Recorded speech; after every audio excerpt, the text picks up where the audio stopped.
हाँ भैया,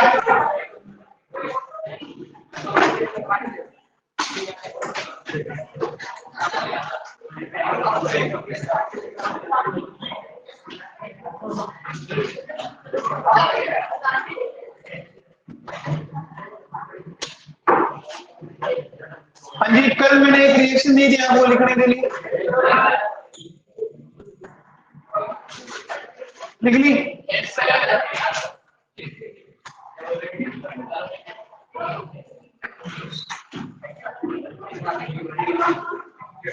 भैया चुप हो जाओ, एकदम चुप हो जाओ, बातें नहीं।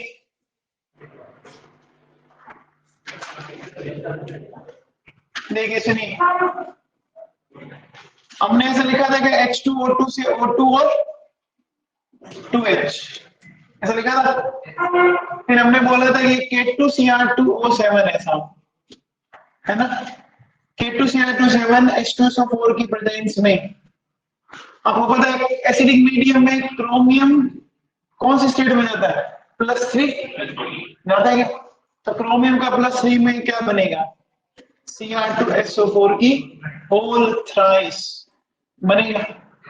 चलिए साहब, अब पोटेशियम उसका भी बनेगा, क्या बन जाएगा?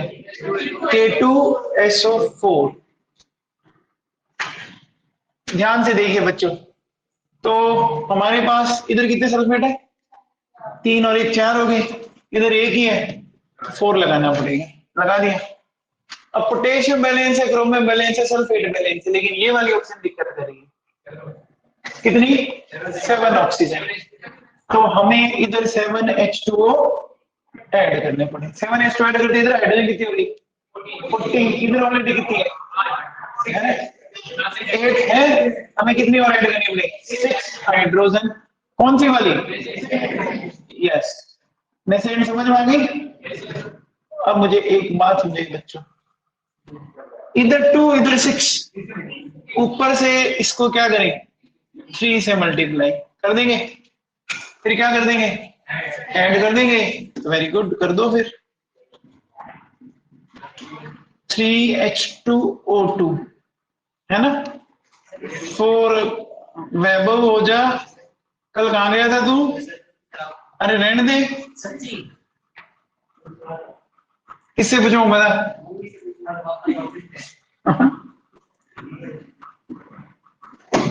तू तो यार बहुत सीधा बच्चा है, ऐसे क्यों कर रहा है? सच्ची मुच्ची? चल मान ली बात तेरी। हाँ भैया, नोट कीजिए।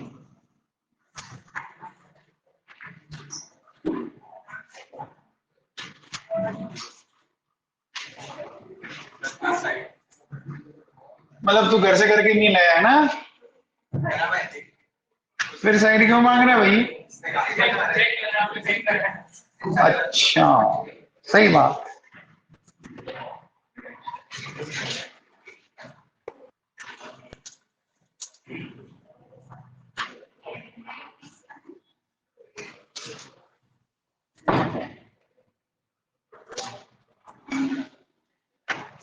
हाँ भैया, हो गया बच्चों?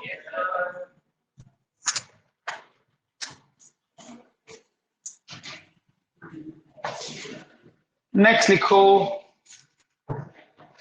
अब देखो बच्चों, रिडॉक्स का कितना बड़ा रोल है, आप समझ रहे हो मेरी बात?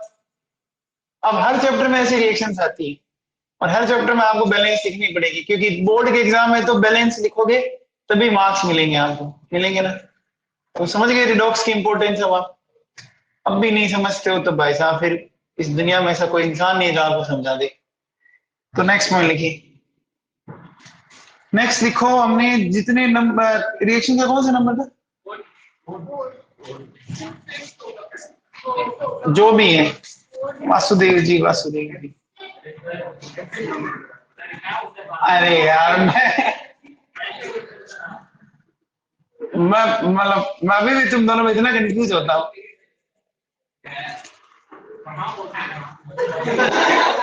क्या कह रहा है? अच्छा, कहाँ हो? मतलब तू क्या ऋतिक रोशन है? वो भी बच्चा एकदम तेरे जैसा लगता है।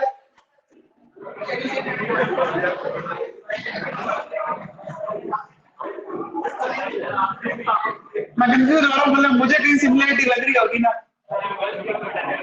तुम्हारे दोनों की हेयर स्टाइल एकदम ऑलमोस्ट। हाँ देखो, दोनों चलते भी एक जैसे हो। चलो अब ठीक है। हाँ मैं लिखो, in basic medium, in basic medium, in basic alkaline medium, in basic medium, H2O2, H2O2 can reduce, can reduce KMNO4, KMNO4 into dash dash dash. Yes बताएगा भाई। बेसिक मीडियम में KMNO4 किस प्रोडक्ट में जाता है भाई? बताओ साहब, बेनीवाल साहब बताओ।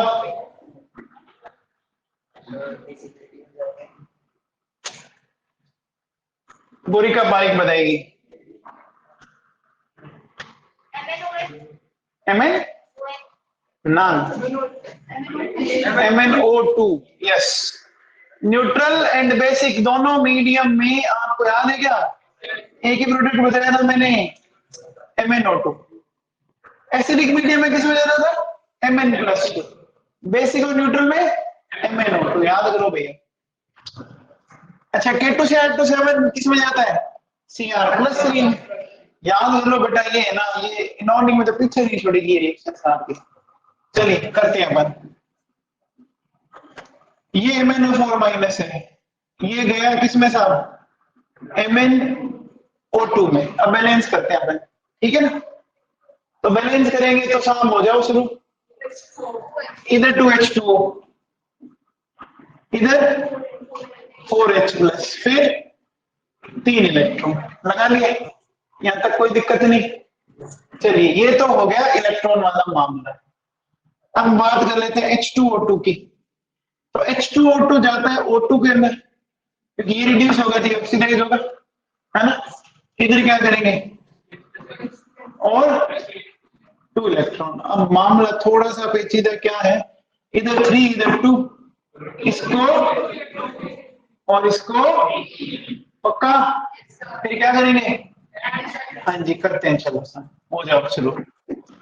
2MnO4- है ना, फिर 8H+, फिर 3H2O2, फिर 2MnO2, 4H2O, 3O2 and 6H+। हाँ बताइए बच्चों, यहाँ इधर 8H+, इधर 6H+, क्या बचेगा? पक्का क्या? एकदम सही बोला मैंने? अच्छा, मैंने हेडिंग में कौन सा मीडियम लिखा है? तो अभी तक तो ये बेसिक मीडियम है ही नहीं साहब। क्या करते हैं? कितने OH माइनस? 2। किधर, मेरी साइड या उस साइड? दोनों साइड, वेरी गुड।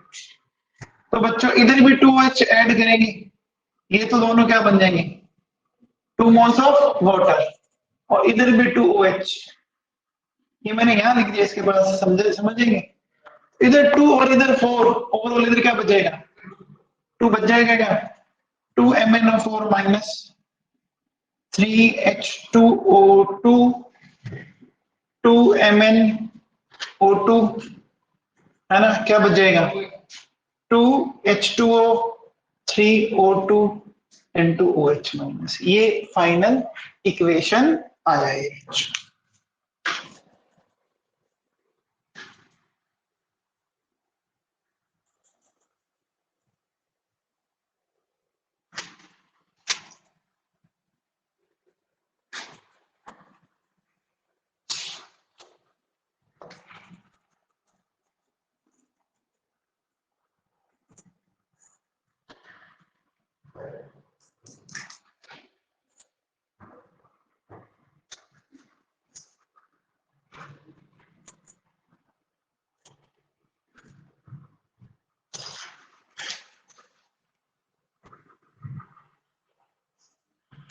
हम पढ़ रहे हैं H2O2 की कौन सी प्रॉपर्टी, रिड्यूस। एक बात है कि हम H2O2 बड़ा खतरनाक है साहब, ऑक्सीडाइजिंग भी है, रिड्यूसिंग भी है, एसिडिक मीडियम में भी है और बेसिक मीडियम में भी है। तो अच्छी बात है ना, मतलब सब कुछ करता है और सब किस हर मीडियम में करता है, फ्लेक्सिबल है कि नहीं।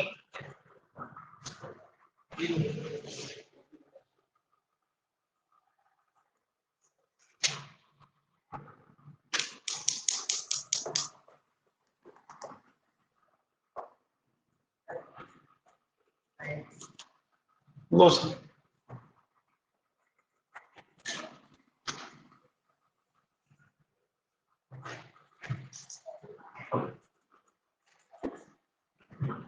रिएक्शंस में लास्ट रिएक्शन लिखते हैं।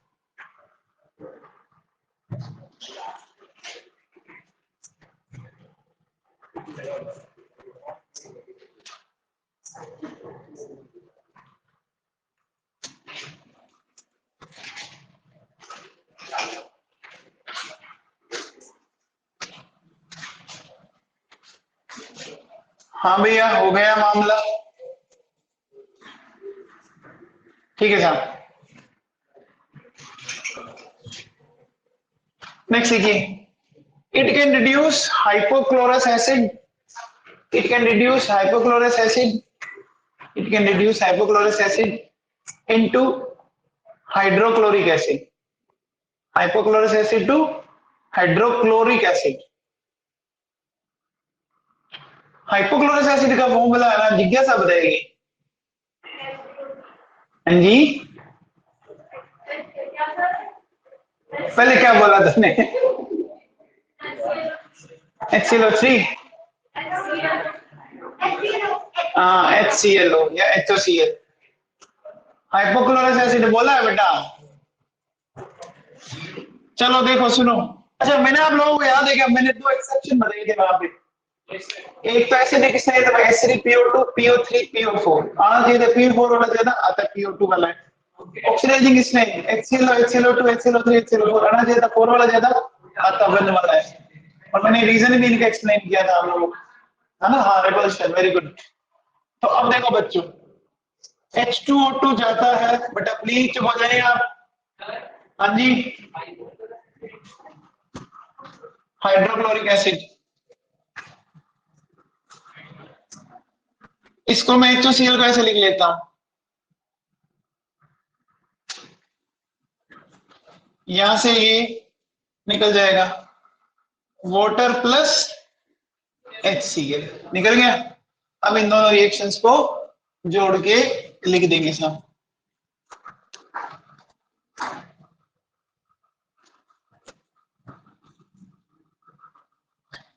तो H2O2 HOCl H2O O2 और HCl, नोट कीजिए।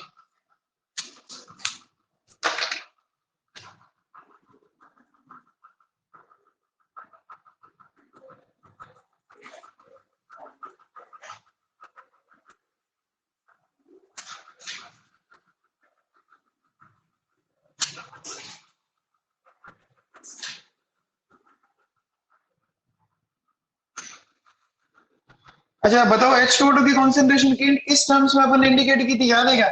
Volume strength, very good. Volume strength पता है क्या? 1 वॉल्यूम ऑफ H2O2 कितने वॉल्यूम O2 देता है एनटीपी कंडीशन में, है ना। चलिए अब आप हेडिंग डालो, properties of H2O2, properties of H2O2, हटा दो सब, प्रॉपर्टीज ऑफ H2O2। देखिए बच्चों, सबसे पहला पॉइंट, कोई कलर नहीं होता,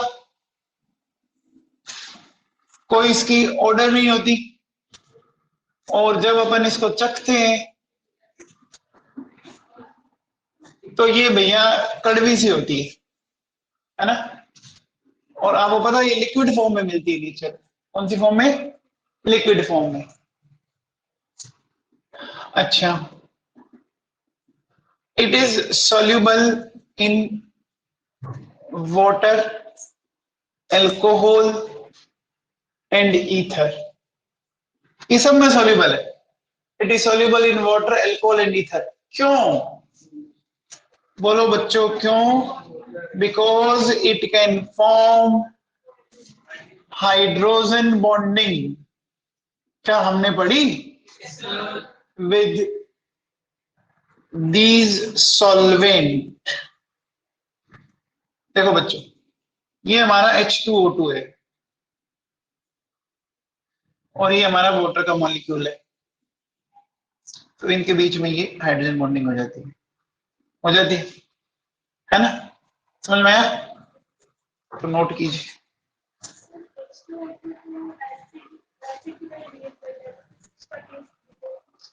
एसिड कोई बहुत तगड़ा एसिड थोड़ी ना, बहुत ही वीक एसिड होता है। ऐसे तो वाटर भी देता है H+, लेकिन बहुत वीक है।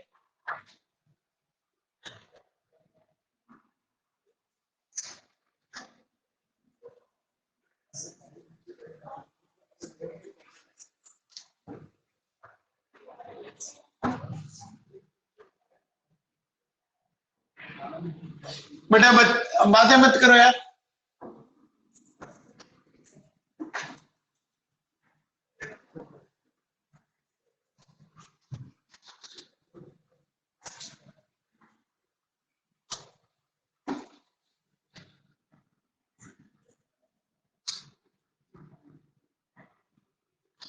ये बच्चों अपने है ना, जो स्किन होती है उसके लिए हार्मफुल होता है। स्किन के कांटेक्ट में आती ब्लिस्टर्स बना देगी। ब्लिस्टर समझते हैं आप? फफोले पड़ जाते हैं, ठीक है ना? तो हायर कॉन्सेंट्रेशन में ये स्किन के लिए हार्मफुल होती है। क्या कॉज कर सकती है? हाँ जी,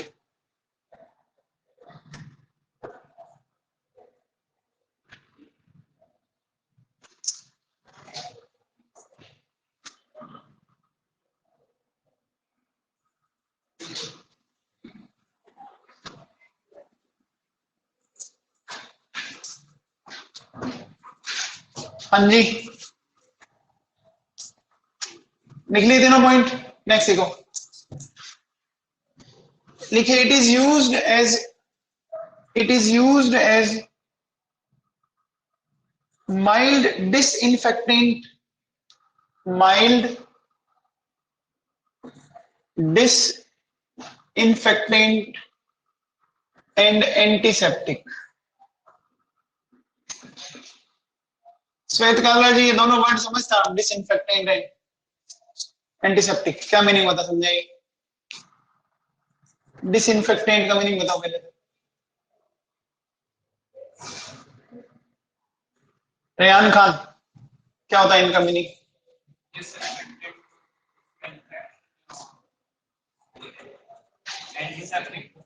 एंटीसेप्टिक में क्या होगा फिर?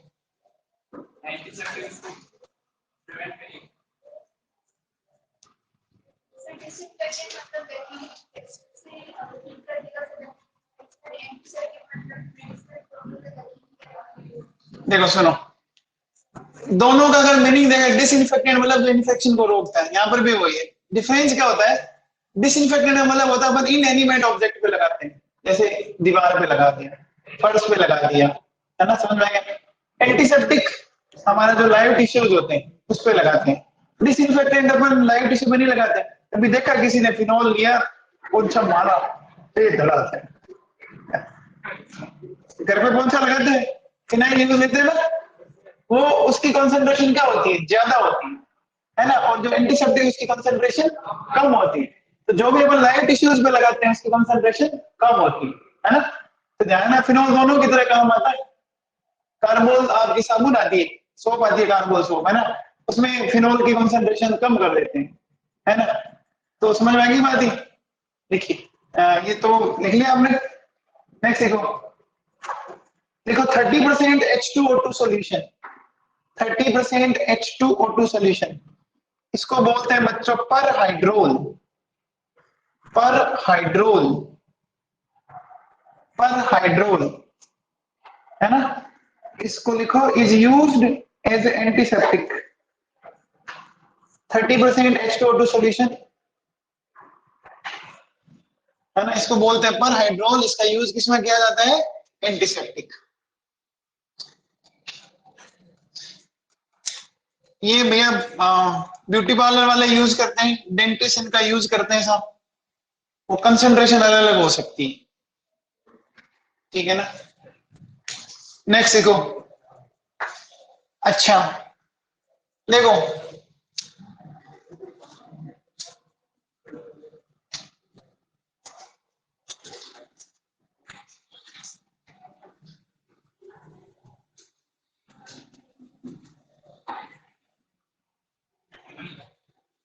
ये ब्लीचिंग एजेंट मैंने पढ़ाए थे क्या आपको?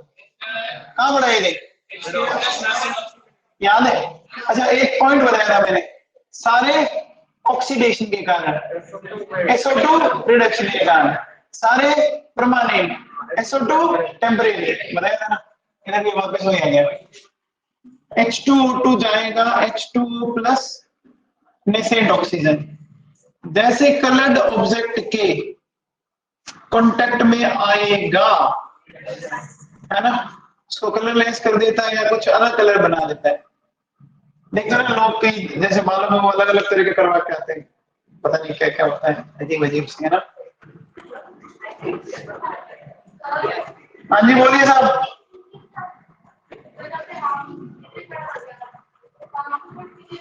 हार्मफुल लिखा था लेकिन वो हाई कंसेंट्रेशन में होता है, हम अब इसको कंसेंट्रेशन एकदम डाइल्यूट कर देंगे।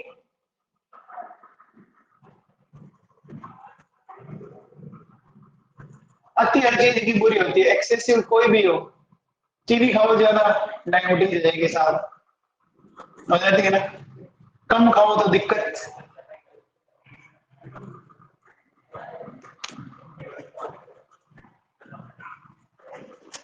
हाँ भैया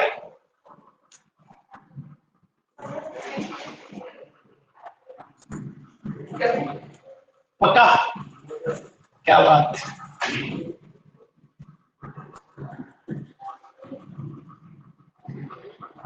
ये क्या होता है जानते हो क्या? H2O2 प्लस N2H4 हाइड्रेजिंग, याद है क्या? इसका यूज किया जाता है बच्चों रॉकेट प्रोपेलेंट के तौर पर। रॉकेट प्रोपेलेंट समझते हैं? रॉकेट को थ्रस्ट देने के लिए जो उसमें फ्यूल काम आता है ना, उसको रॉकेट प्रोपेलेंट बोलते हैं, है ना। तो लिख लीजिए H2O2 प्लस N2H4 एरो करके लिख दीजिए, यूज्ड एज रॉकेट प्रोपेलेंट।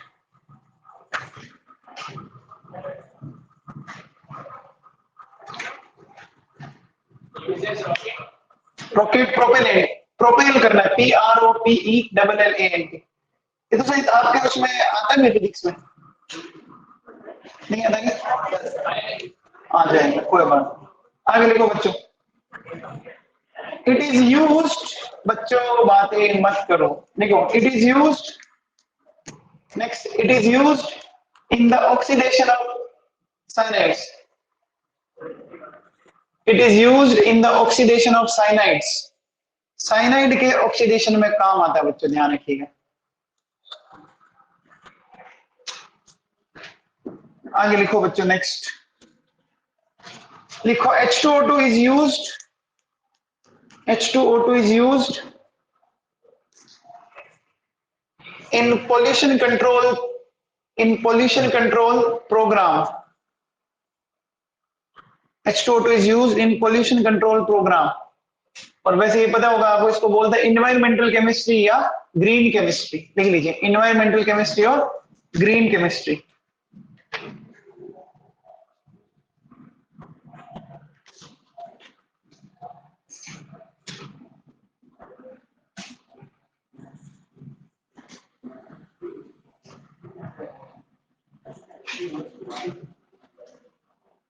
देखिए बच्चों, अपने जो डोमेस्टिक और इंडस्ट्री से जो भी इफ्लुएंट निकलते हैं, है ना, इंडस्ट्री से भी तो बहुत सारे आपको पता होगा ऐसे ऐसे सब्सटेंस निकलते हैं जो पोल्यूशन क्रिएट कर सकते हैं, तो उनको ट्रीट कर किया जाता है H2O2 से और उनको हार्मलेस कंपाउंड में कन्वर्ट कर लिया जाता है ना। तो ये ग्रीन केमिस्ट्री में क्या होता है कि जो डोमेस्टिक एंड इंडस्ट्रियल जो इफ्लुएंट होता है, उन इफ्लुएंट को किससे अपन ट्रीट करते हैं H2O2, और जो हार्मफुल कंपाउंड उनको हार्मलेस कंपाउंड में कन्वर्ट कर लिया, ठीक है ना। जैसे साइनाइड क्या होता है, बहुत खतरनाक हार्मफुल है, उसको हमने ऑक्सीडाइज करके हार्मलेस में कन्वर्ट कर लिया, तो ये इस तरह से काम आता है ना। नेक्स्ट लिखो, लिखिए H2O2 decomposes easily. H2O2 decomposes easily in the presence of light and temperature.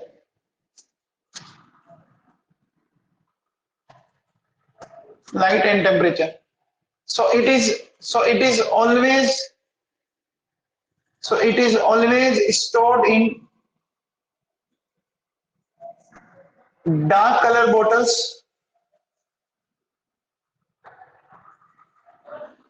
and it is placed in, बोलो कहाँ रखोगे, हॉट या कूल प्लेस, कूल प्लेस में रखना है ना, इसको कहाँ रखेंगे अपन, and it should be placed at cool place, है ना, डायरेक्ट एयर मतलब डायरेक्ट सनलाइट के कांटेक्ट में नहीं आना चाहिए। मेडिसिन में भी लिखा होता, देखा होगा आपने, इनका स्टोर एट लो टेम्परेचर या आप ऐसी जगह रखें, नहीं तो उसमें क्या कोई ना कोई डिकम्पोजिशन रिएक्शन हो सकती है। आगे लिखो बच्चों, देखो H2O2 की खास बात है, सनलाइट से टूट जाता है। सिलिका, सिलिका जानते हो, मिट्टी, उसके कांटेक्ट में आते डिकम्पोज हो जाएगा। सिलिकेट्स, सिलिकेट्स अपने पी ब्लॉक में अपन पढ़ेंगे।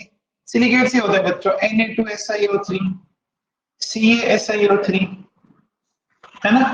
अच्छा जो ग्लास होता है ना बच्चों, कांच, वो सिलिकेट ही होता है। अपने जो ग्लास होते हैं वो सिलिकेट ही होते हैं। तो जैसे मतलब सनलाइट की प्रेजेंस में, मेटल की प्रेजेंस में, सिलिकेट की प्रेजेंस में, है ना, H2O2 डिकम्पोज हो जाएगी। तो क्या H2O2 को अपन फिर ग्लास बोतल में रख सकते हैं क्या? नहीं, किस में रखेंगे? प्लास्टिक की बोतल में रखेंगे, हमेशा ध्यान रखना। क्यों? क्योंकि जो कांच है वो तो इटसेल्फ सिलिकेट है, और सिलिकेट में ये क्या होता है, ये अनस्टेबल होता है। अच्छा अब देखो, अब ये वैसा कंपाउंड इतना स्टेबल है नहीं, तो हमें इसकी एसिडिटी बढ़ाने के लिए इसमें स्टेबलाइजर मिलाना पड़ता है। स्टेबलाइजर के तौर पर अपन क्या क्या मिला सकते हैं, यूरिया मिला सकते हैं, एसिड एनिलाइड मिला सकते हैं, ग्लिसरॉल मिला सकते हैं, H3PO4 मिला सकते हैं। जो इसकी जो डिकम्पोजिशन रिएक्शन है ना, उसके लिए वो नेगेटिव कैटलिस्ट का काम करता है। समझ में?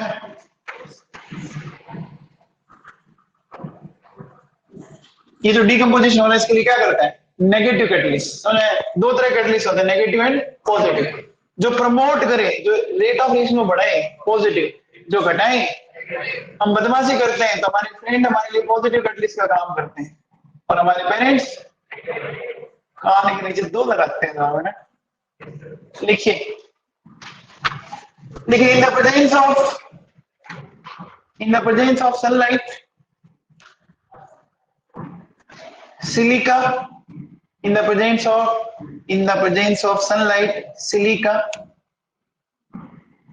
silicates ब्रैकेट में लिख दीजिए, ग्लास लिख लीजिए ना। in the presence of sunlight, silica, silicates, है ना। metals it decomposes easily,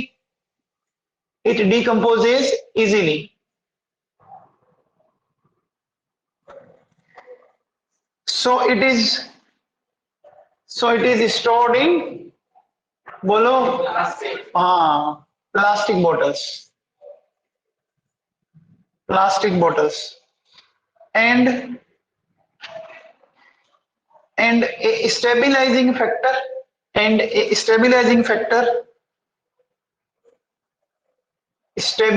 factor like glycerol, urea,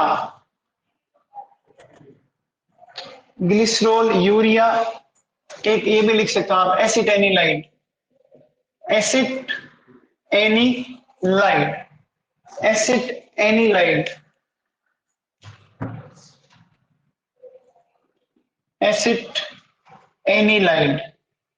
next से पढ़ेंगे आप, ऑर्गेनिक आएंगे कंपाउंड। एसिटेनिलाइड कैन बी यूज्ड, या इनको अपन ऐड कर सकते हैं इसके अंदर, है ना। आगे लिखो, these compounds act as negative catalyst,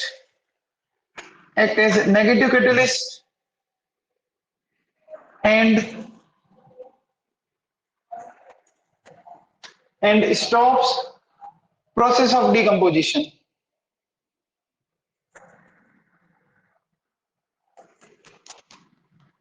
ठीक है,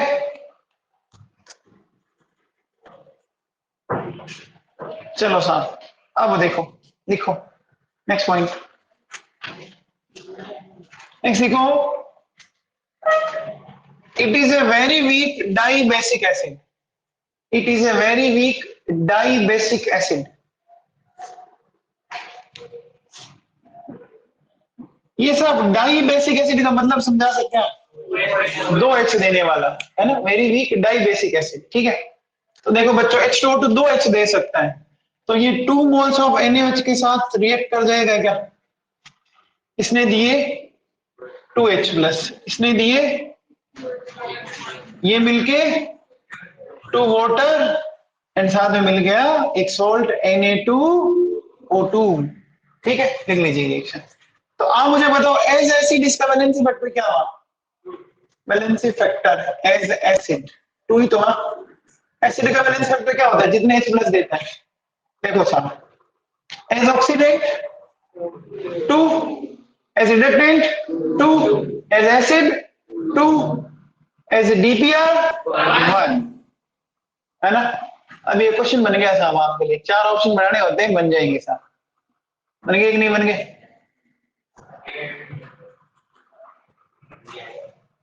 अब आएगा नहीं आएगा वो तो टाइम ही बताएगा।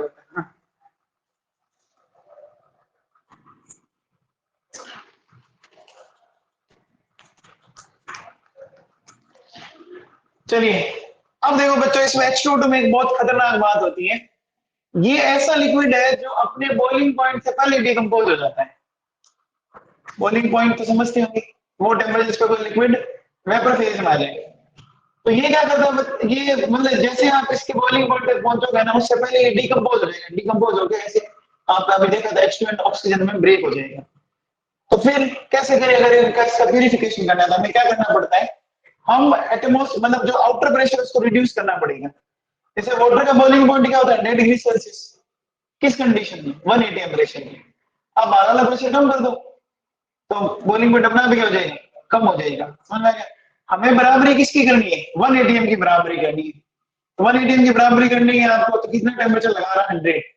अब मैं कहता हूं मैंने आपका एटमॉस्फेरिक प्रेशर घटा के 0.8 कर दिया, तो अब मुझे उतना हीट नहीं करना पड़ेगा। अरे सोचो, जैसे मैं कहता हूँ कि किसी एग्जाम में पासिंग मार्क्स 50% है और किसी एग्जाम में 30% है, तो 50% में ज्यादा एफर्ट्स लगाने पड़े, 30% में एफर्ट्स। तो जैसे ही मैंने एक्सेल प्रेशर कम किया, बॉइलिंग पॉइंट कम हो गया, बॉइलिंग पॉइंट कम हो गया, तो अब वो डिकम्पोज नहीं होगा। अब मैं इसको आराम से क्या कर सकता हूँ? इसको प्यूरिफिकेशन कर सकता हूँ। इसको बोला जाता है बच्चों प्यूरिफिकेशन अंडर रिड्यूस्ड प्रेशर। मतलब समझ में? प्यूरिफिकेशन किया क्या करके? प्रेशर को रिड्यूस करके। समझ में आ गई बात? पक्का? तो लिखो, देखिए, it decomposes below its boiling point, below its boiling point.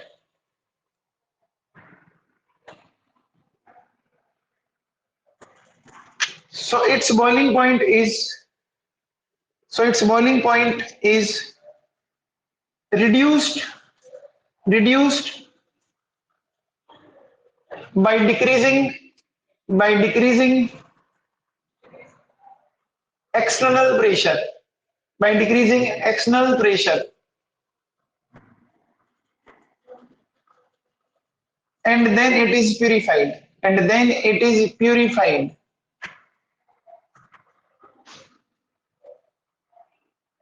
ठीक है? आगे लिखो बच्चों, it is known as distillation,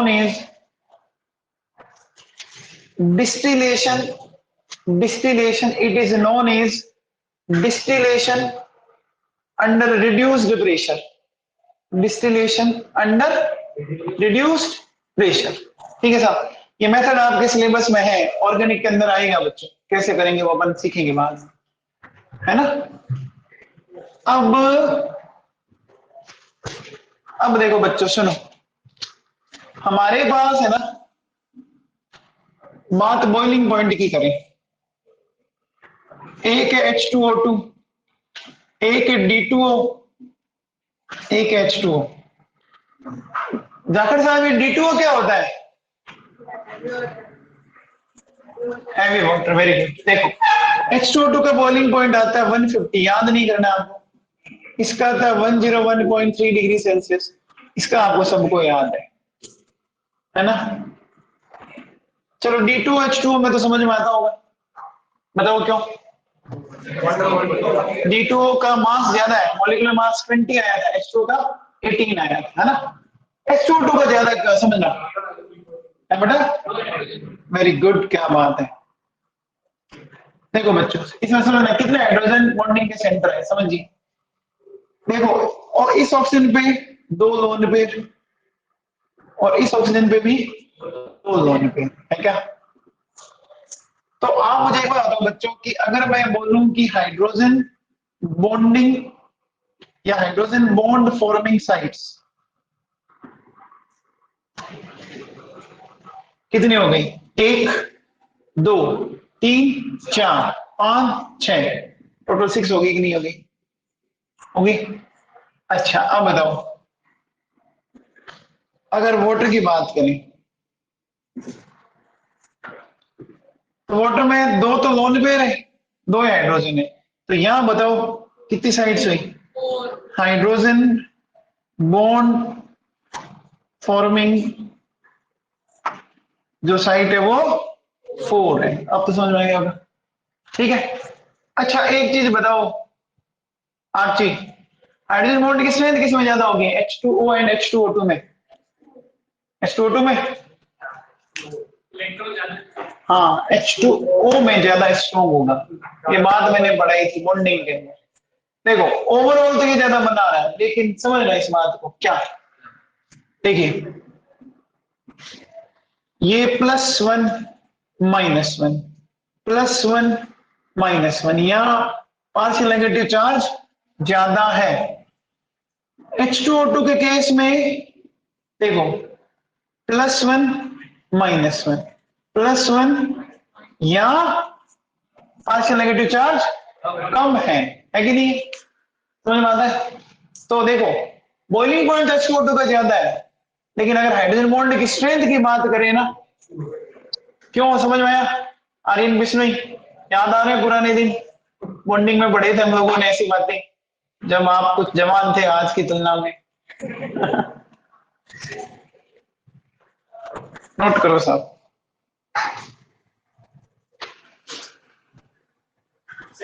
हाँ जी,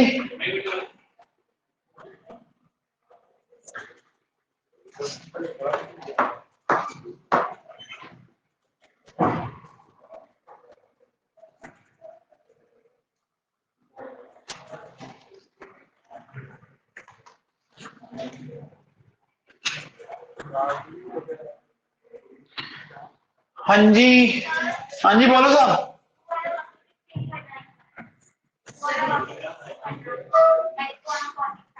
6 कैसे हुई?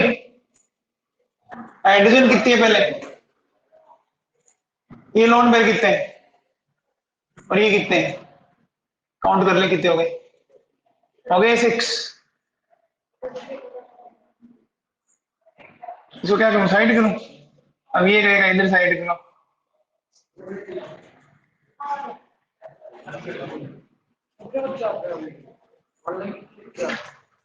आज तुम्हारा बच्चे ऐसे मत करो यार, हमारे पेट का सवाल है। सही। पापा क्या करते थे? आर्मी में। पापा को बोल 1 महीने की सैलरी मत लो, देखते हैं। ऐसा नहीं हो सकता ना, क्योंकि ये बच्चे भी अगले साल से खत्म कर देंगे, अब इस साल तो करना पड़ेगा। आप भी तो कभी कभी घर पे बैठे तो लेते हो ना, आपके लिए भी तो फायदा ही है। नहीं रोज आते हो, जैसे कि मान लो किसी दिन आप नहीं आ पाए तो हमें सोचते हैं यार ना एक ऊपर लगा के इसको फिट करवा दे। प्रेम से ऐसे करवा रखेंगे। आजा आजा।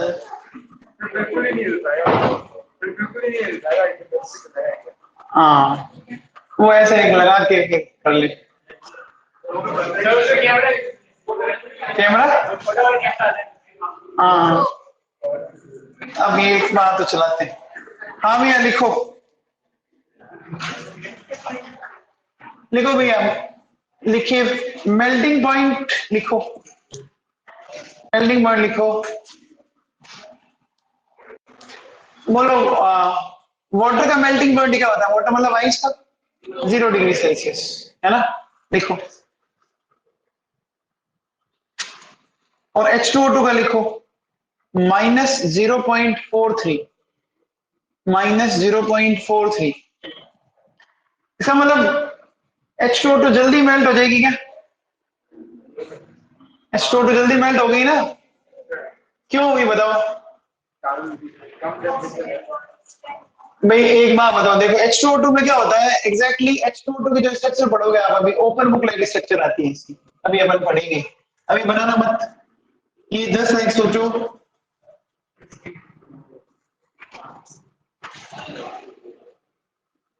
ये इस तरह से बुक बनाई मान लीजिए मैंने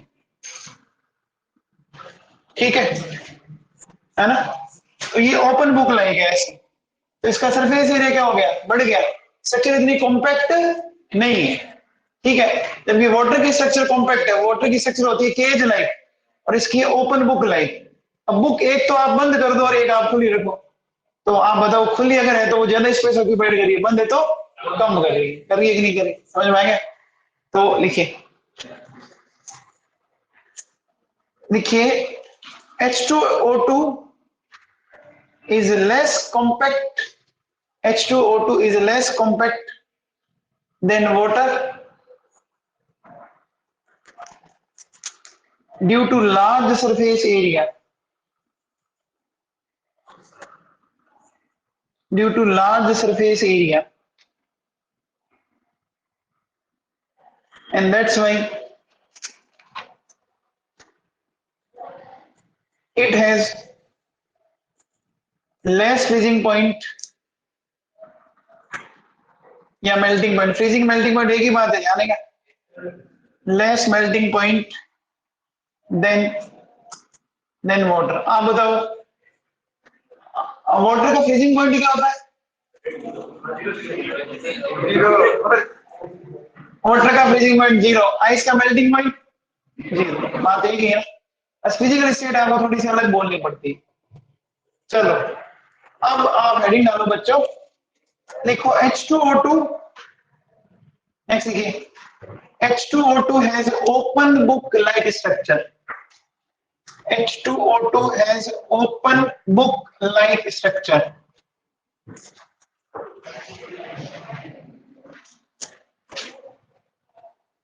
अब ओपन बुक का मतलब समझ रहे हैं आप? एक मिनट कॉपी देना बेटा। देखो जैसे ये बेटा ये आपकी कॉपी है ठीक है। दोनों ऑक्सीजन यहाँ आ गए एक इधर आ गया एक इधर आ गया। एक हाइड्रोजन चला जाएगा इस प्लेन में एक आ जाएगा इस प्लेन में। समझ में आ गया? बोलो अरे बात समझ में आ गई? जैसा आप इसको ऐसा करते हो ना इस तरह से तो यहाँ तो आ गई आपके दोनों ऑक्सीजन ठीक है। एक हाइड्रोजन इस हथेली में आ जाएगा एक इसमें आ जाएगा आ गया। तो स्ट्रक्चर प्लेनर या नॉन प्लेनर? Non planar. अच्छा पोलर या नॉन पोलर? पोलर है। नॉन प्लेनर है तो फिर पोलर तो कंफर्म ही हो गई। तो लिखिए बच्चों it is non planar and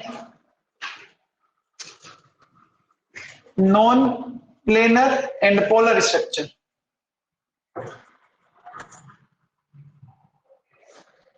अब देखो बच्चों सुनो एक टर्म होता है डाइहेड्रल एंगल। डाइहेड्रल एंगल का मतलब होता है plane angle between two plane. Suppose ऐसे ये ठीक है ना। तो इन दोनों बीच में जो एंगल है आपने कॉपी ऐसे खोल रखी तो इस और इस पेज के बीच में जो एंगल है उसको बोलते हैं। समझ में आएगा मामला ठीक है ना। तो डाइहेड्रल एंगल बच्चों देखो सुनो एक होता है सॉलिड स्टेट और एक होता है लिक्विड स्टेट। तो सॉलिड लिक्विड स्टेट में तो आता है इसका नियर अबाउट 111.5 डिग्री और ये आता है 90.2 डिग्री। तो लिक्विड से जैसे सॉलिड स्टेट हमारे देखो डाइहेड्रल एंगल रिड्यूस हुआ है इंक्रीज हुआ? रिड्यूस हो गया ना। ऐसा क्यों हो गया भैया? देखो जैसे ही आप लिक्विड से सॉलिड में आओगे तो मॉलिक्यूल पास पास में आएंगे, आएंगे कि नहीं आएंगे? इंटरमोलिकुलर फोर्स बढ़ेगा, इंटरमोलिकुलर फोर्स बढ़ेगा तो नो डाउट उसको भी कुछ फर्क पड़ेगा ही पड़ेगा। तो पहले नोट करो, डाइहेड्रल एंगल का प्लस हो जाएगा क्या? एंगल बिटवीन टू प्लेन,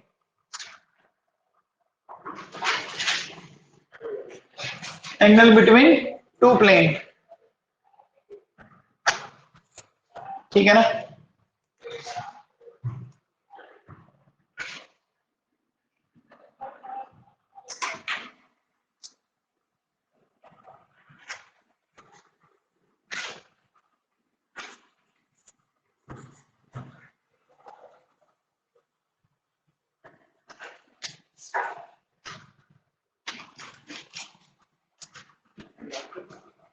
हाँ भैया।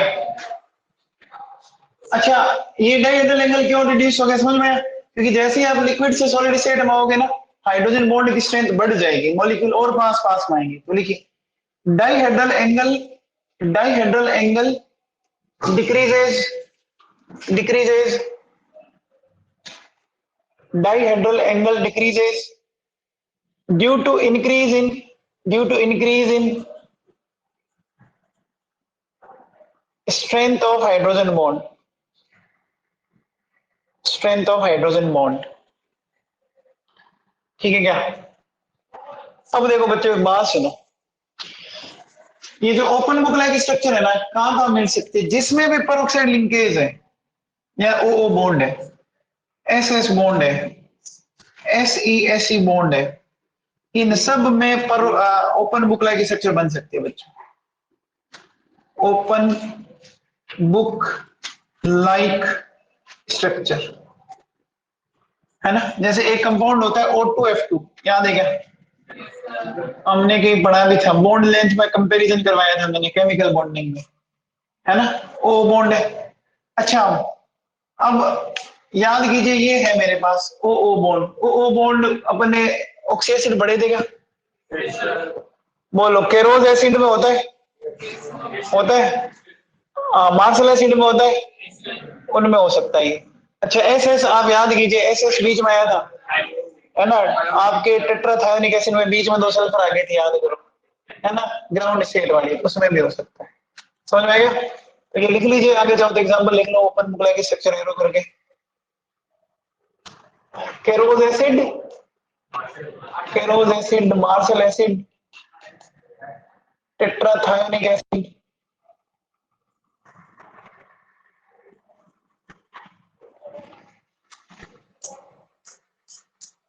ठीक है? SeSe सेलेनियम, सेलेनियम,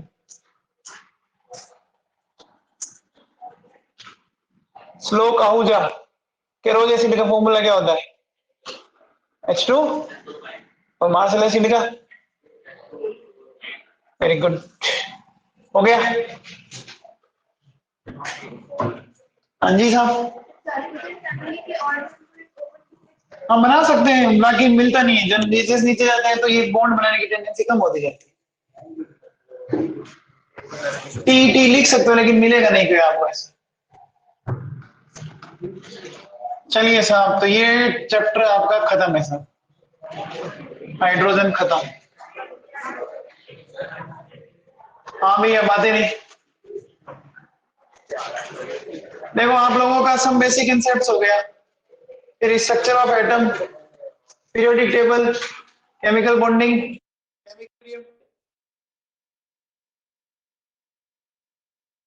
और हाइड्रोजन आयनिक। तो चलो एक बार नोट नहीं करें, कई बच्चों को आगे नहीं है, तो 8 टॉपिक तो आप हो ही गए, है ना?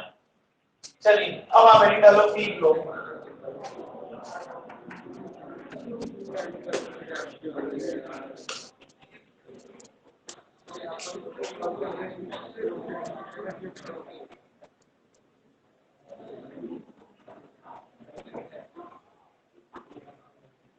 हाँ भैया, तो पी ब्लॉक की डेफिनेशन आपने पीरियोडिक टेबल में पढ़ी, याद है? कोई भी ऐसा एलिमेंट जिसमें लास्ट इलेक्ट्रॉन आपके वैलेंस ऑर्बिट के पी सब सेल या पी ऑर्बिटल में जा रहा हो तो वो पी ब्लॉक के एलिमेंट होते हैं। अच्छा, पी ब्लॉक के अंदर टोटल कितने ग्रुप है? 6। क्यों? क्योंकि पी सब सेल में टोटल इलेक्ट्रॉन ही 6 आते हैं। आते कि नहीं आते, है ना? अच्छा, पी ब्लॉक के ग्रुप्स को क्या नाम देते हैं अगर आप याद हो? 3rd day, 4th day, 5th day, 6th day, 7th day और 8th डे। कौन बोला?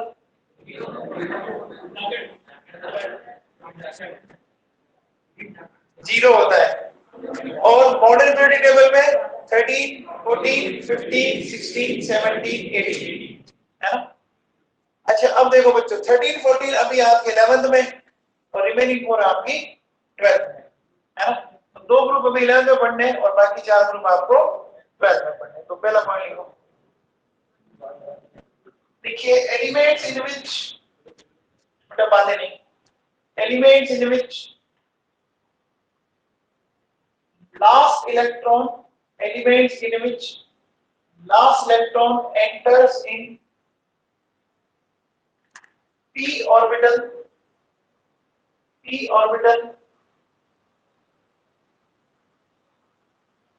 of valence orbit, p orbital of valence orbit, orbital orbit अलग चीज होती है, p orbital of valence orbit are known as p block element। ठीक है, अब देखो बच्चों सुनो, हमारे पास बच्चों p सब सेल होता है, हम लोगों ने इसको डिस्कस किया था एटॉमिक स्ट्रक्चर के अंदर। 3 ऑर्बिटल होते हैं बच्चों, 3 में टोटल 6 इलेक्ट्रॉन आ सकते हैं।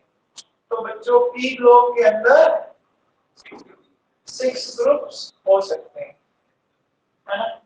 6 ग्रुप आपके 13, 14, 15, 16, 17, 18 या 3rd A, 4th A, 5th A, 6th A, 7th A and 0। ये दो अभी आपको करना, ठीक है ना? तो देखो P block has 6 groups। दोनों की बात, P block has 6 groups। अच्छा, वैसे आपको इनके नाम पता होगा, बोरॉन फैमिली, कार्बन फैमिली, फिर निकोजेन, फिर चैल्कोजेन, हेलोजेन एंड नोबल गैसेस। ये लिखा है पीरियड टेबल में, नोट नहीं लिखा। चलो साहब,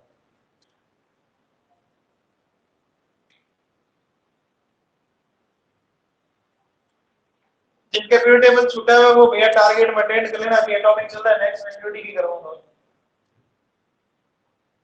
हाँ भैया, पी ब्लॉक के अंदर अगर अपन इनका पहले लेते हैं general electronic configuration, general electronic configuration क्या लिखोगे? NS2 Np126। देखिए general electronic configuration NS2 Np126। और अगर मान लो ऐसा पूछेगा जनरल या रिप्रेजेंटेटिव एलिमेंट का कॉन्फ़िगरेशन, तो जनरल या रिप्रेजेंटेटिव एलिमेंट का कॉन्फ़िगरेशन पूछे तो ये रहता क्या?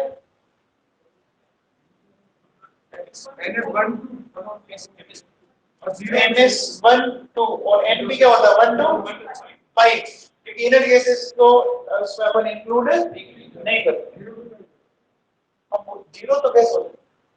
1 तो हो गए होगा ऐसे। हाँ, P में बोल रहे हैं क्या? हाँ, P में तो बोल। चलिए हो गया।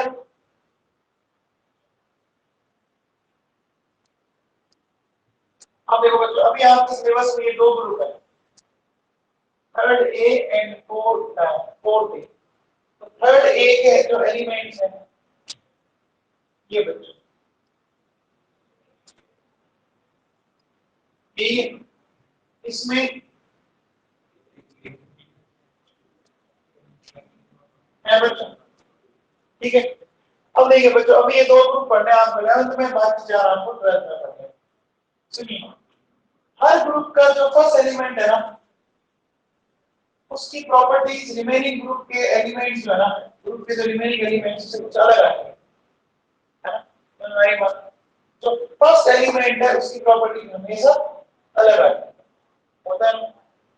तो अब ऐसा क्यों होता है इसको समझते हैं। देखो रीजन इसका बड़ा सिंपल है। ग्रुप का जो फर्स्ट एलिमेंट उसका साइज छोटा होगा, स्मॉल साइज होगा, En हाई होगी, आयनाइजेशन एनर्जी भी हाई होगी। और ये जो है ना ये सेकंड पीरियड एलिमेंट अगर आप थोड़ा सा ध्यान दें तो boron carbon second period element है, इनमें कोई एम्प्टी डी ऑर्बिटल नहीं होता, तो ये अपनी वैलेंसी को एक्सपेंड नहीं कर सकते। बाकी तो करते हैं ना, समझ में आएगा, याद आएगा। तो देखो बच्चों, देखिए first element of each group, first element of each group represents some abnormal behavior, some abnormal properties देखो, some abnormal properties in comparison to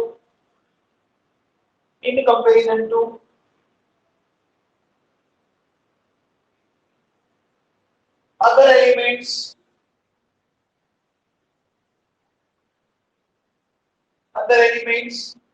of corresponding group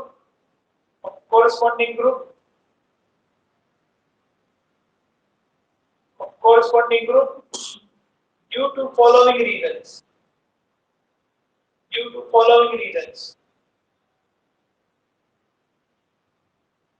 number 1 लिखो।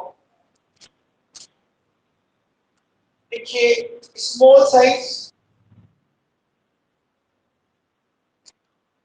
नंबर 2 लिखो high ionisation energy,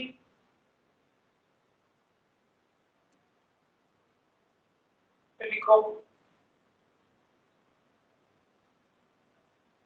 high En मतलब electron negativity,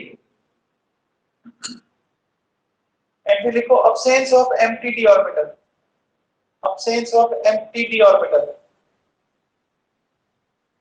ठीक है ना। अब देखो बच्चों सुनो, ये बात मैंने आप लोगों से डिस्कस कर ली है, मैं जो भी बताऊंगा। देखो बच्चों, जैसे अगर मैं आपसे बोलूं कि नेचर में BF6 minus three, CF6 minus two, ठीक है ना, NCl5, OCl4, या चलो अपन OF4 लिख लो, OF4, OF6, इनका कोई एक्जिस्टेंस होता ही नहीं है ना। अब देखिए बच्चों, AlF6 minus three, SiF6 minus two, है ना, PCl5, SF4 एंड SF6, इन सब का होता है। रीजन बहुत सिंपल है, देखो मतलब ये सारे सेकंड पीरियड के और ये सेकंड पीरियड वालों के पास तेरे पास दे दे के कितने ऑर्बिटल होते हैं, 4 होते हैं ना, एक एस और 3 पी, है ना, आपके टोटल 4 ऑर्बिटल होते हैं। तो यहां पे देखो बच्चों, से 6 बॉन्ड बनाए, जैसे 6 बॉन्ड में से 5 आप लोग सब 4 बॉन्ड बना सकते नहीं बना सकते, पता है क्योंकि ऑक्सीजन पे लोन पे होते हैं, तो होते कि नहीं होते, ऑक्सीजन मैक्सिमम 3 बॉन्ड बनाता है, तो इनका कोई एक्जिस्टेंस नहीं है और इनका एक्जिस्टेंस है। क्यों? क्योंकि इनके ये थर्ड पीरियड है, इनके पास एम्प्टी ऑर्बिटल है, ये अपनी कोवैलेंसी को एक्सपेंड कर सकते हैं by the excitation of electron. समझ में? ये बात आपने कहां पढ़ी थी? केमिकल बॉन्डिंग में। कौन से टॉपिक में? कोवैलेंसी पढ़े थे, तो लिखो बच्चों, ये वाले नोट करो।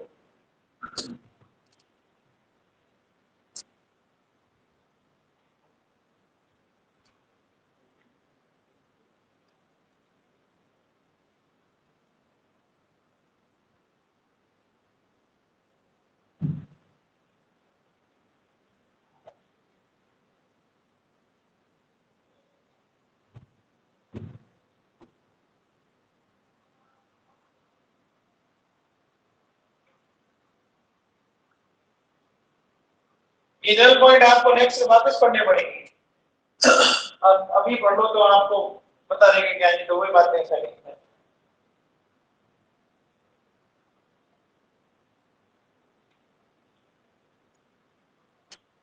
तो रीजन समझ में आया बच्चों, ये क्यों है, क्योंकि इनके पास presence of empty d orbital और उनके पास एम्प्टी d ऑर्बिटल नहीं है। अच्छा ये बात तो चलो ठीक है। अब देखो बच्चों, आप लोगों को अगर याद हो तो कार्बन डबल बॉन्ड बनाता है, कार्बन ट्रिपल बॉन्ड बनाता है, नाइट्रोजन ट्रिपल बॉन्ड बनाता है, ऑक्सीजन डबल बॉन्ड बनाता है, ये भी बनता है, ये भी बनता है, बनाती है ना बच्चा।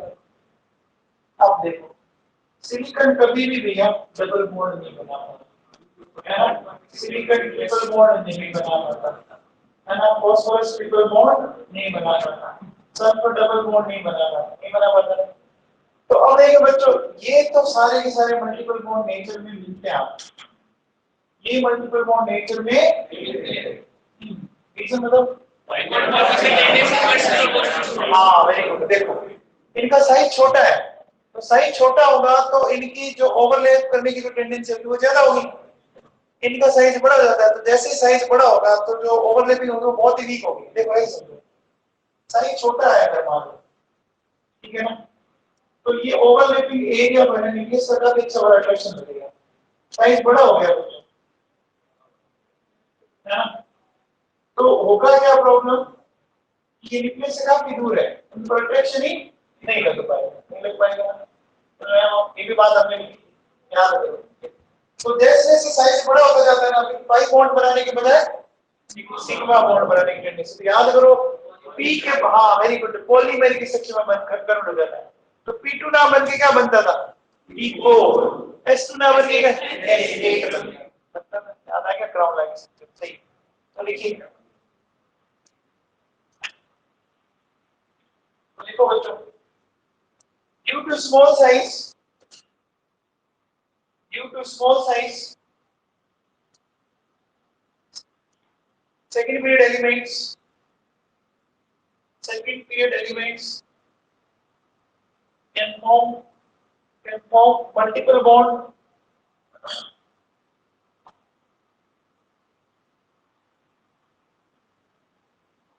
with effective overlapping, with effective overlapping.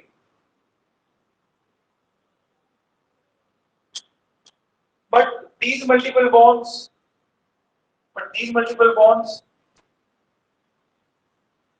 are not formed by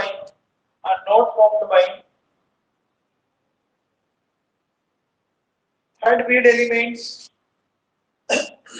और below third period elements, है ना। तो नया मामला, लार्ज एंड डिफ्यूज साइज होने के कारण उनकी फिर है ना पाई बॉन्ड बनाने की टेंडेंसी, देखो पाई बॉन्ड पहले से वीक होता है और साइज और बड़ा हो गया तो मामला गड़बड़ा जाएगा।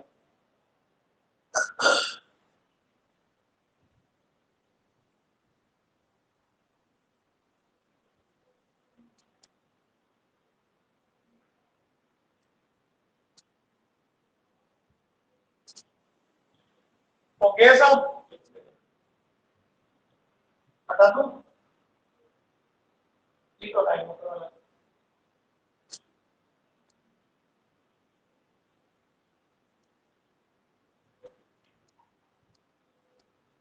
चलिए साहब, अब नेक्स्ट है इसमें थोड़ा सा टॉपिक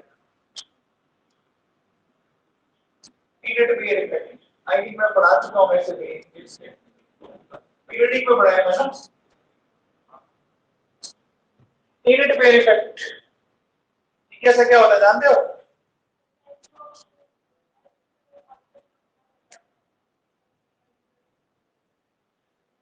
तो चौधरी बताओ। देखो बच्चों सुनो, ठीक है, हमारे पास ग्रुप है थर्ड ए, इसका जनरल कॉन्फ़िगरेशन होता है NH2NP1, है ना। जैसे मेरे पास ये बोरोन है, एल्यूमिनियम है, बेरियम है, हीलियम है, एंटीरियम है। तो इसका एटॉमिक नंबर 5, 13, 31, 49, 81 नहीं होता है।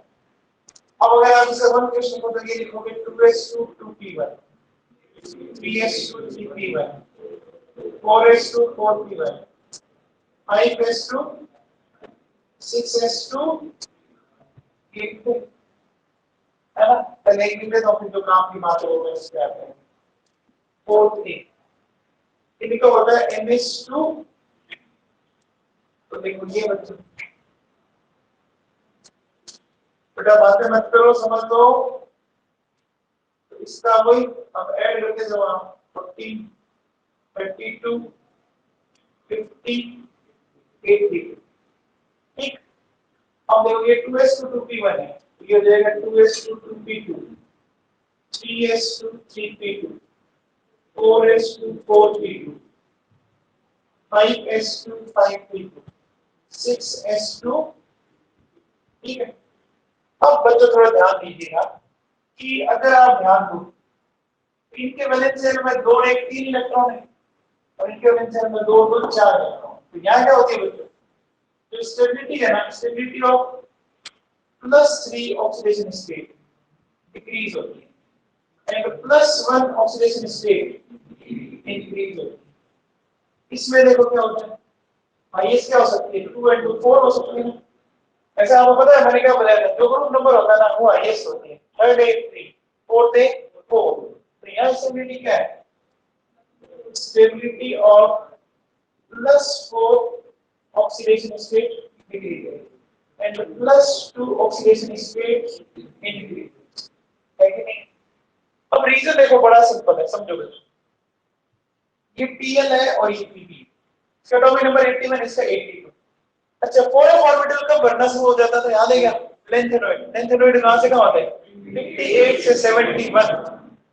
तो मुझे बताओ 81 वाले में 58 नंबर भी तो आ गया होगा ना लेकिन इनमें तो नहीं आया ना 49 में इसमें आ गया इसमें आ गया इन दोनों में तो इन दोनों में तो पूरा किसी में भी नहीं है। तो इसमें भी 4s ऑर्बिटल आ गया 4s ध्यान दो इसमें भी 4s आ गया होगा। अब आपको पता होगा बच्चों f ऑर्बिटल का साइज होता है वो बहुत क्या होता है लार्ज एंड डिफ्यूज होता है। तो लार्ज एंड डिफ्यूज होने का इनका सिल्डिंग इफेक्ट क्या होता है बहुत ही बेकार है ना कोई काम का नहीं होता है। ऑर्बिटल इतना लंबा चौड़ा फैला होता है कि वो न्यूक्लियस को रोक ही नहीं पाता है ना। आपको मैंने ऐसा बताया देखो एक तो ये मान लीजिए ऑर्बिटल है और एक इतना बड़ा ऑर्बिटल है सपोज। अब इसको प्रोटेक्ट करने के लिए मान लीजिए एक आदमी बहुत है छोटे से स्पेस को प्रोटेक्ट करने के लिए लेकिन जैसे स्पेस बड़ा कर दोगे उस स्पेस को प्रोटेक्ट करने में एक आदमी आपके लिए मोर देन सफिशिएंट नहीं है। इस रूम को प्रोटेक्ट करने के लिए एक बंदा बहुत है लेकिन अपन बोले इस पूरी स्कूल को प्रोटेक्ट करना है एक बंदा सफिशिएंट नहीं है। समझ में आ गया एक ऑर्बिटल का साइज क्या है बड़ा है। तो फिर भैया उसका फायदा कौन उठाता है न्यूक्लियस। अब न्यूक्लियस हमेशा कौन सा चार्ज रखती है पॉजिटिव तो वो उसकी नजर किस पे रहेगी इलेक्ट्रॉन पे। वो क्या करती है बच्चों S6s जो इलेक्ट्रॉन है ना वो पकड़ के बैठ जाएंगे। तो ये दोनों इलेक्ट्रॉन बॉन्डिंग में पार्टिसिपेट करना ही बंद कर देंगे भूल ही जाएंगे ये है ना। ये भी बॉन्डिंग में पार्टिसिपेट करना बंद कर देंगे। जैसे ही बंद किया तो कितने इलेक्ट्रॉन ने बंद किया 2 इलेक्ट्रॉन ने एक तरह से बंद किया मतलब इनर्ट हो गए 2 इलेक्ट्रॉन मतलब एक पेयर इसका नाम हो गया इनर्ट पेयर। ये समझ में आया। तो इनर्ट पेयर इफेक्ट देखो बच्चों जो आपके 6 पीरियड के एलिमेंट है ना उसमें रिप्रेजेंट हो रहा है। क्यों हो रहा है क्योंकि 6 पीरियड के एलिमेंट के इलेक्ट्रॉनिक कॉन्फ़िगरेशन में f ऑर्बिटल आ गया जिसका लार्ज एंड डिफ्यूज साइज होने के कारण उसका सिल्डिंग इफेक्ट बहुत ही पुअर होता है पुअरेस्ट बोलो आप उसको कोई काम का नहीं। तो न्यूक्लियस का अट्रैक्शन वैलेंस इलेक्ट्रॉन पर बढ़ जाएगा 6s पर और इलेक्ट्रॉन बॉन्डिंग में पार्टिसिपेट नहीं करते। तो देखो बच्चों चलिए नोट कर लो ये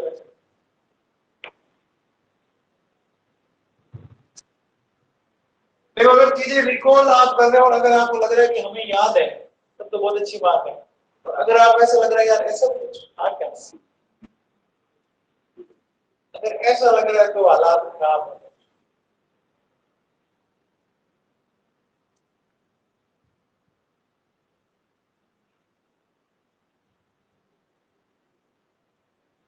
ये चैप्टर और इसके बाद अपना है एस्ट्रो इनऑर्गेनिक खत्म हो जाएगी आपकी पूरी। फिर अपने को थर्मो और ऑर्गेनिक पर करना है फोकस।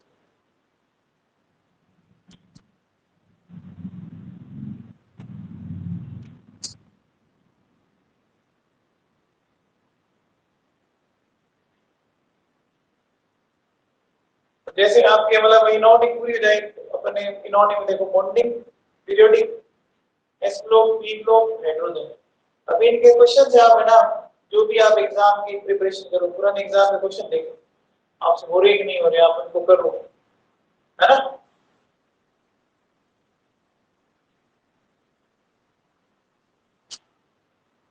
और इनको जितना अच्छे से पढ़ोगे 12th में आपको बेनिफिट होगा।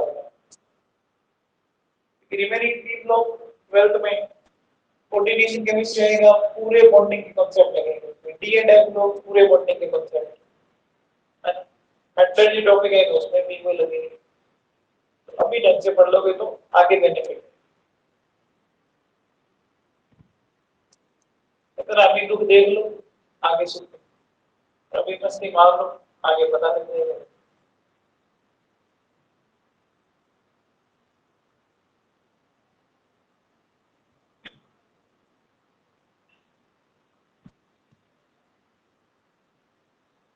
अगर चीज पढ़ी है और एक वापस अगर आपके सामने आती है तो एकदम फटाफट रिकॉल हो जानी चाहिए, पिक्चर एकदम क्लियर दिखनी चाहिए कि अच्छा हाँ यार ये तो पढ़ा हुआ है, कोई बात नहीं है इसमें। तब तो आपसे ही प्रिपरेशन कर रहे हैं, अदरवाइज आप जस्ट लाइक जैसे स्कूलिंग एग्जाम करते हैं वैसे ही रात को याद करते हैं साहब, सुबह पेपर पे वॉमिट किया, अगले दिन भूल ही जाते हैं क्या।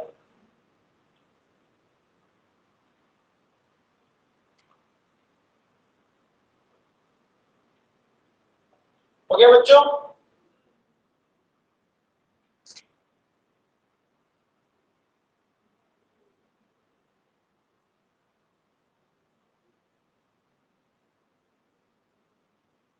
हाँ भैया देखिए, देखिए inert pair effect, inert pair effect is observed in 6 period elements of P block. In 6 period elements of P block.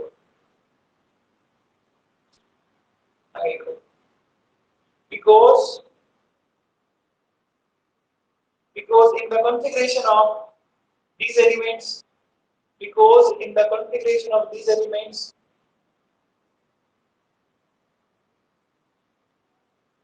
there is 4f orbital. There is 4f orbital, which has Fourier Selling effect.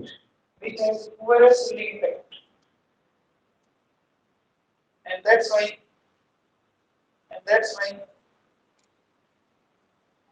nuclear attraction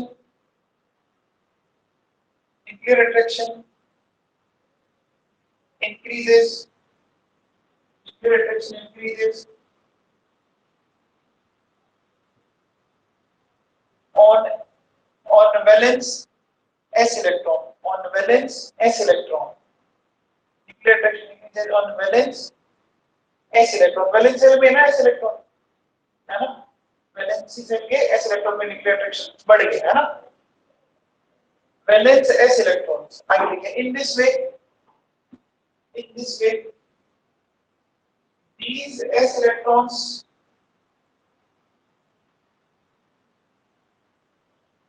do not participate in bond formation,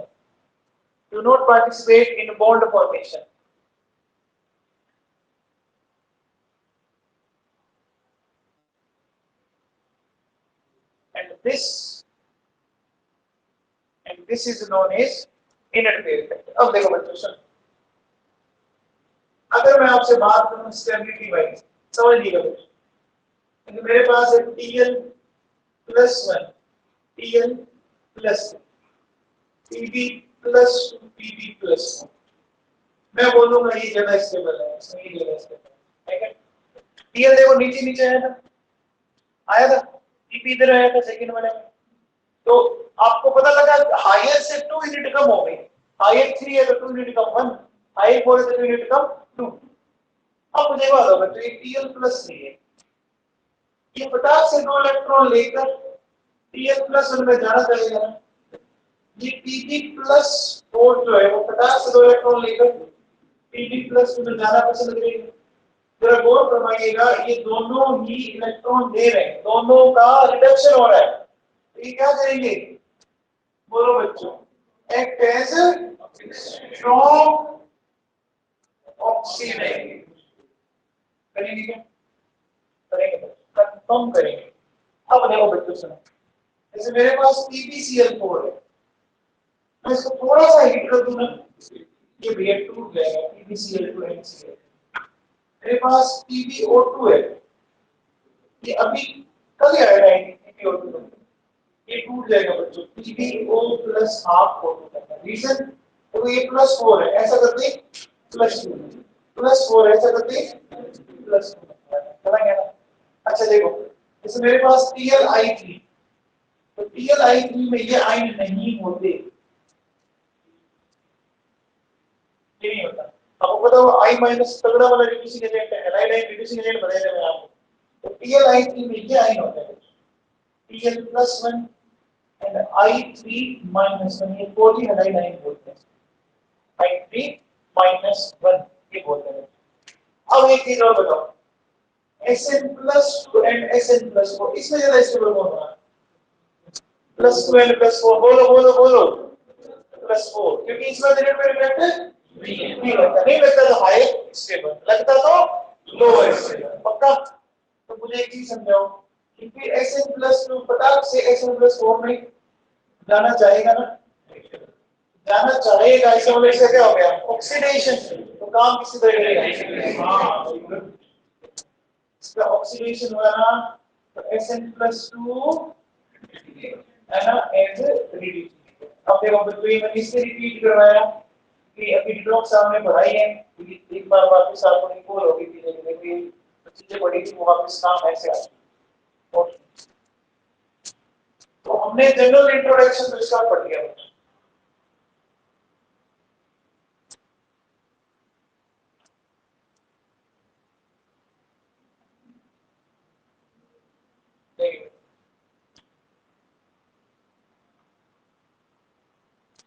कल से अपन है ना इसकी family start करेंगे, boron family लेंगे पहले, तो आज आपको 3 मिनट पहले छोड़ दूं,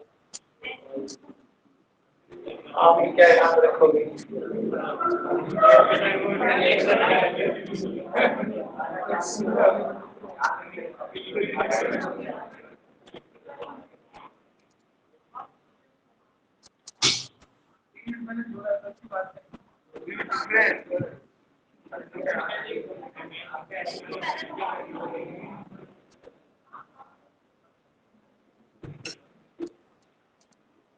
एक काम है ना बच्चों, बोरॉन फैमिली के जो एक्सेप्शन सेरा साइज में कम, गाल याद करो, गाल में बताया था मैंने, और आयन एक्सचेंज में बताया था मैंने, पढ़ के आइएगा एक बार, है ना, एक ऐसा बनाया था मैंने, डब्ल्यू जैसा बनाया, तो पढ़ के आइएगा, कल अपन बोरॉन फैमिली स्टार्ट करेंगे।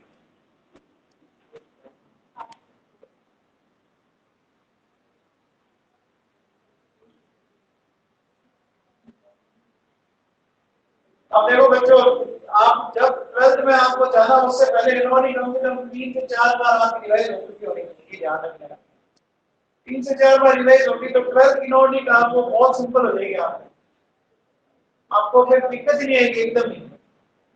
ये टारगेट बना ले कि 12th तक जाते जाते इकोनॉमिक हमें रिवाइज करनी है।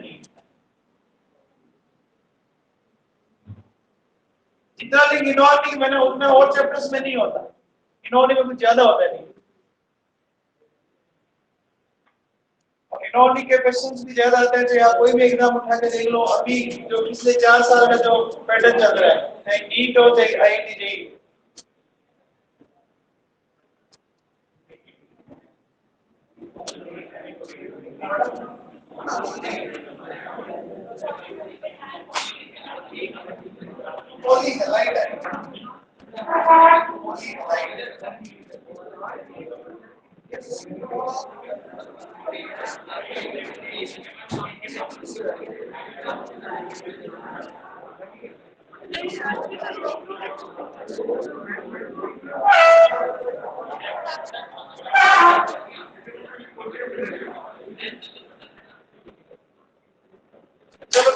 चलो